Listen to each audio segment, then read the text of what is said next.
Aujourd'hui, nous allons parler de la saison du poisson. Ici, on est dans une modalité mutable dans l'élément de l'eau, une énergie qui est plus yin.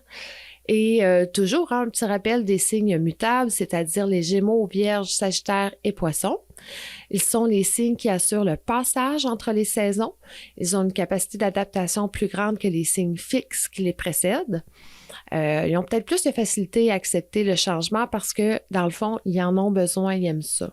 C'est intéressant d'ailleurs si vous êtes un signe fixe, Taureau, Lion, Scorpion ou Verseau, et que votre ascendant est mutable. Ça veut dire, entre autres, qu'une de vos grandes leçons de vie sera d'apprendre à devenir plus flexible, à être moins figé dans vos habitudes, vos positions et vos opinions.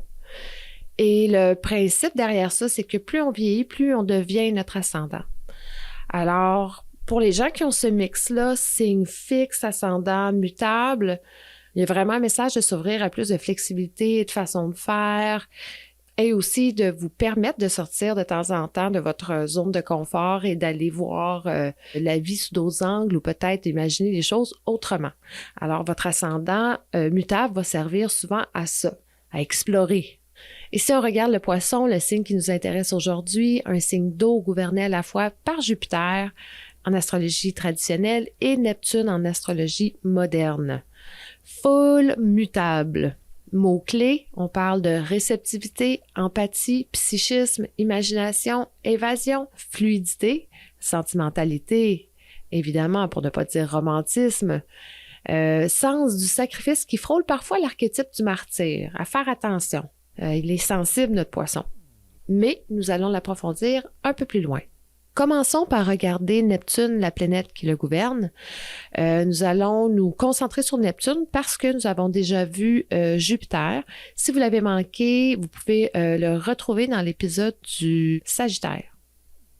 Quand on parle de Neptune, on parle du principe de dissolution, des structures établies, des limites imposées, de l'ego même, de la désintégration de l'ego, de la fin d'un sentiment de séparation en faveur d'un retour à la source. Alors, c'est sûr qu'on est dans un principe beaucoup plus spirituel, puis beaucoup plus intangible, beaucoup plus symbolique.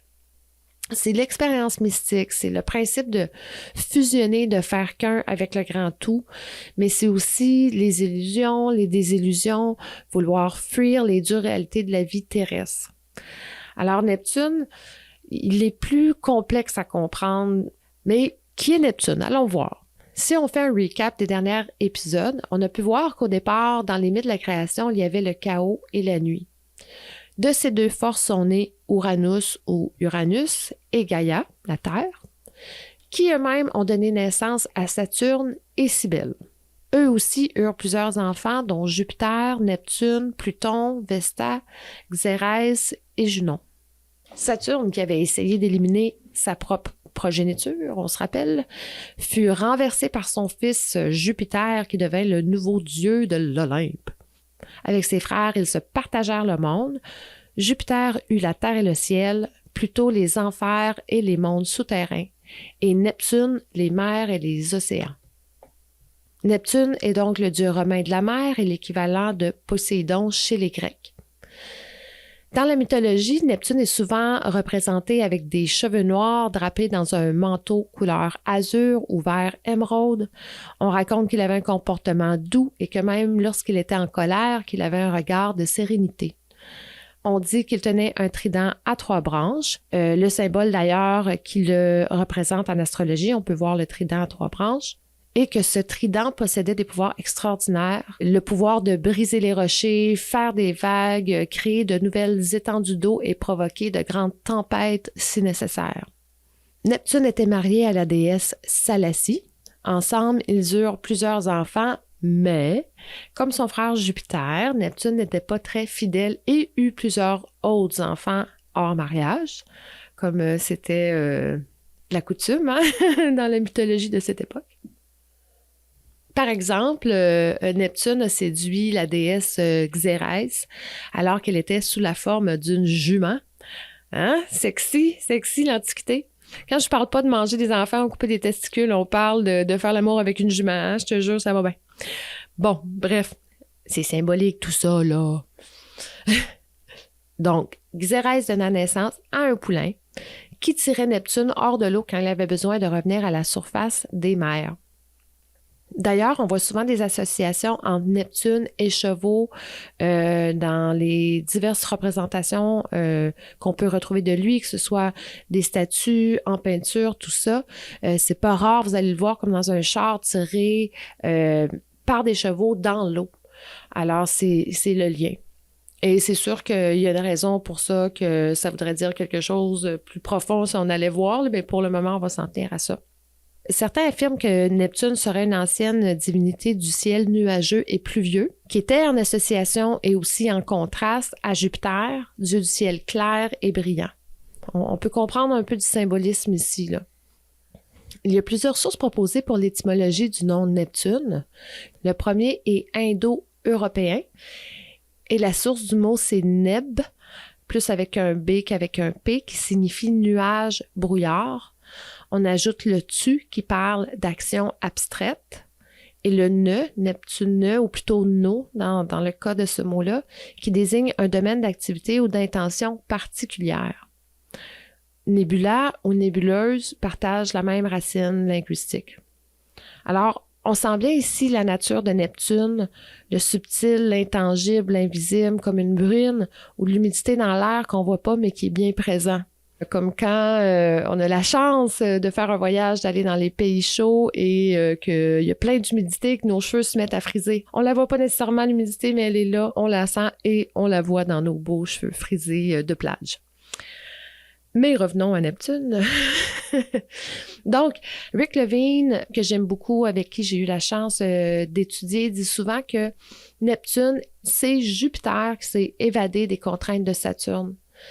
Saturne étant la dernière planète qu'on peut voir à l'œil nu, et Neptune qui réside au-delà de Saturne, comme si elle s'en était libérée. Donc, c'est comme si justement, c'est parce qu'on peut faire un lien entre Jupiter et Neptune. Les deux ont beaucoup à voir avec la philosophie, la spiritualité, mais avec Neptune, on sort vraiment du cadre de compréhension humaine ou terrestre. Il y a comme quelque chose d'autre, de plus grand. C'est pas juste de dire j'ai des croyances, je fonde une religion qui serait un petit peu plus Jupiter, mais vraiment, il y a des choses que je pourrais même pas atteindre ou comprendre parce que c'est plus du domaine, exemple, du nirvana, ou des choses comme ça. Là, on va rentrer plus dans un principe de Neptune quand on est dans des mondes très, très, très subtils, là. C'est comme si Neptune représente un concept qui est en dehors du temps de la matérialité. Clairement, il transcende, il touche à l'infini. Il permet à notre imagination de contempler le divin, d'errer dans notre tête, dans notre esprit, de créer, de voir des oasis dans le désert, de se perdre. Alors, c'est pour ça, là, il n'est pas facile à approcher Neptune. En fait, il est très attirant, mais avec Neptune, c'est de rester bien centré parce que c'est vraiment une énergie qui nous soulève de terre et si on perd notre connexion, mais là, ça peut être un petit peu problématique. Justement parce qu'il est dur à cerner, notre Neptune, c'est souvent pourquoi c'est la dernière planète en tant qu'astrologue qu'on réussit à comprendre ou même, c'est souvent la dernière à laquelle on va s'intéresser, tu sais. Avec raison, parce que comme j'expliquais, il est difficile à cerner. Il nous parle de transcendance, de mysticisme, de symbolisme, d'illusion, de compassion, d'union et de fusion avec l'infini. C'est tout ce qui se vit à l'intérieur de nous quand on a les yeux fermés ou quand les yeux ouverts. On est saisi par la beauté d'un coucher de soleil, d'un ciel étoilé. Même feeling que quand on tombe en amour. Alors, c'est des choses qui sont tellement plus difficiles à expliquer.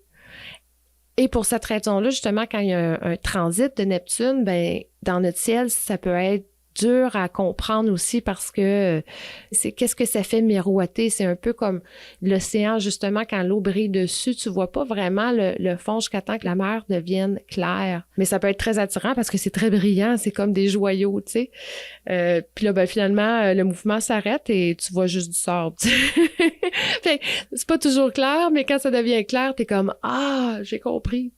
Donc, il peut y avoir un danger de se perdre, de goûter à une genre d'extase d'où on veut plus ou qu'on peut plus revenir. Là, ça, c'est encore pire. Et de vouloir y retourner à tout prix afin de fuir la misère de la vie terrestre. Puis c'est toujours ça qui est délicat avec Neptune. C'est pourquoi Neptune est aussi associé à tout ce qui est à la fois spirituel et spiritueux. Encore là, on a la même racine de mots, hein? Drogue, alcool, hallucinogène, délire spirituel ou autre. En plus que ces transits sont longs parce que c'est une planète qui se déplace très lentement. Alors, c'est vraiment délicat quand on a un transit de Neptune. Par aspect positif, il peut amener énormément d'inspiration, de reconnexion, même de guérison de l'âme. C'est beaucoup très créatif aussi.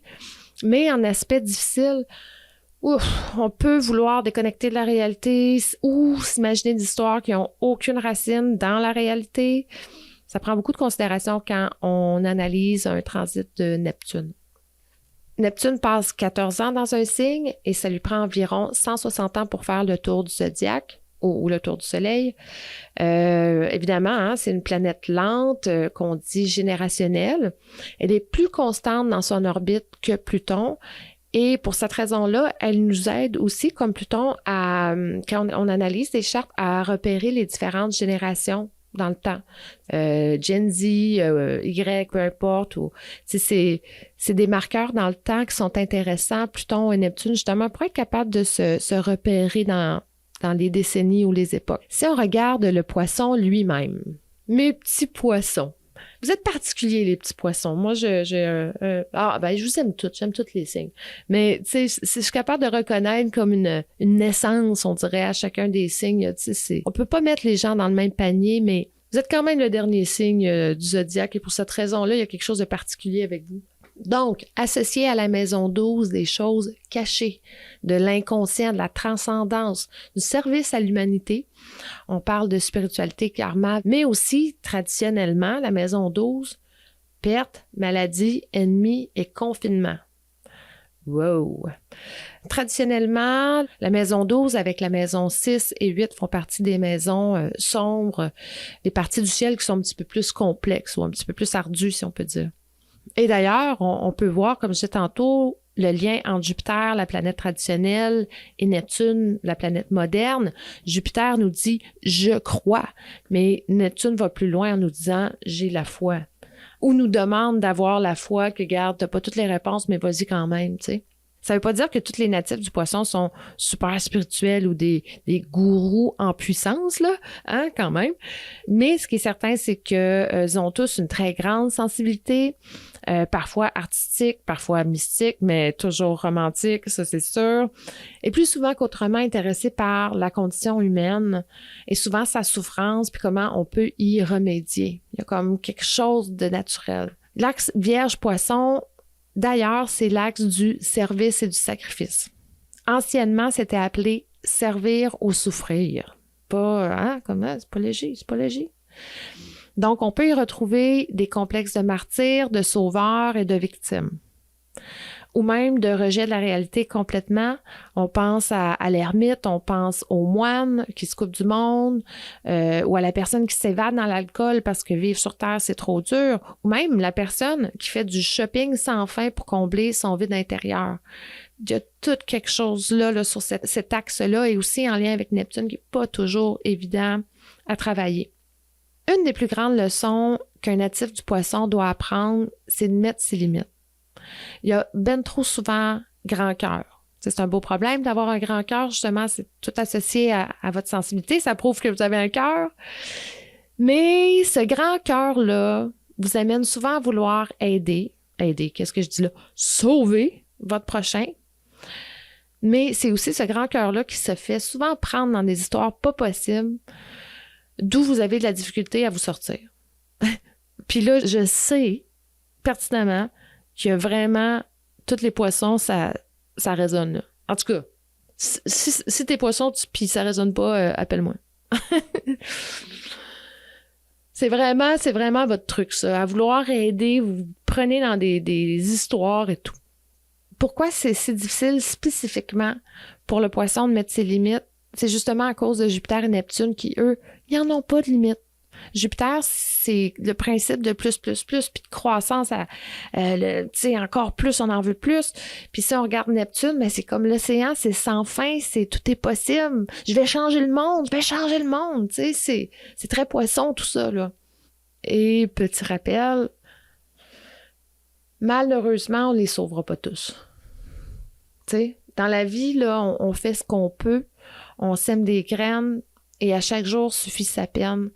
Une seule personne ne peut pas porter le malheur du monde sur ses épaules. Une seule personne ne peut pas se sacrifier complètement. Et d'ailleurs, c'est important aussi de rappeler que nous sommes rarement responsables des premières blessures. Là, je parle vraiment des premières blessures que la vie nous inflige là, quand on est enfant, tout ça, qu'on n'avait aucun contrôle sur la situation. Et là, je parle pour les poissons, mais je parle pour tout le monde, là, parce qu'on a tous le poisson quelque part dans notre charte. Si on est rarement responsable de ces premières blessures-là, par contre, on est responsable de notre guérison. On est responsable de notre rétablissement. Et pas celle des autres. On ne peut pas poser les gestes qu'ils doivent poser pour eux-mêmes. On ne peut pas poser ces gestes-là pour eux. Charité bien ordonnée commence par soi-même. Si on veut être là pour les autres, il faut être là pour soi en premier. Alors ça, c'est vraiment la base d'établir des boundaries et de les faire respecter aussi. Vite, vite, vite, mes petits poissons, apprenez à mettre vos limites. Vous avez le droit d'exister, vous autres aussi. Vous avez le droit d'être heureux, amoureux de la vie, c'est ça, votre vraie nature. Si vous êtes capable de transcender cet état des choses, si vous trouvez un juste milieu en votre sens du sacrifice, vos idées de grandeur des fois, et de votre propre bien-être, wow! Vous allez tellement rayonner. Sinon, ben, il peut y avoir un risque d'être constamment déçu, de devenir un petit peu amer de la vie. Mais, heureusement, Jupiter vous aide en vous donnant une bonne dose d'optimisme, de bienveillance, et Neptune d'imagination, de créativité et de romantisme. Mes petits poissons, vous avez beaucoup de magie à nous partager. Follow your bliss. Ça, c'est une expression que j'aime beaucoup. Suivez votre sagesse intérieure. Et pour commencer, comme je disais, soyez bienveillants envers vous-même parce que ben, votre cœur, il est plein de rires d'enfants, il est plein de poussière d'étoiles, d'infini. Et ça, il ne faut jamais l'oublier. Alors, c'est votre belle connexion que vous avez à l'intérieur de vous qui fait de vous des êtres parfois un peu magiques, je trouve, avec beaucoup d'esprit et avec beaucoup de capacité justement de flexibilité, d'adaptation. Puis, ben ouais, c'est cool, pas grave. Yeah, peace, man. Mais c'est ça, on connaît tous aussi des poissons qui, justement, avec leur grand cœur, ils ont tellement voulu aider et ils en ont tellement souffert qu'à un moment donné, ils se ferment. Fait que ils se ferment complètement. Puis d'ailleurs, à la maison d'eau, c'est ça aussi, là, comme on disait, c'est le confinement. Je me coupe du reste du monde. C'est délicat, cette danse-là, justement, pour le poisson. Où est-ce que je reste ancrée ici et que je réussis à rester moi-même avec ma sensibilité, mais que, justement, je trace une ligne quelque part pour dire, ben là, je vais pas plus loin que ça. Je reste ici, puis là, je suis confortable, puis j'existe dans toute ma splendeur, si on peut dire. Alors, voilà.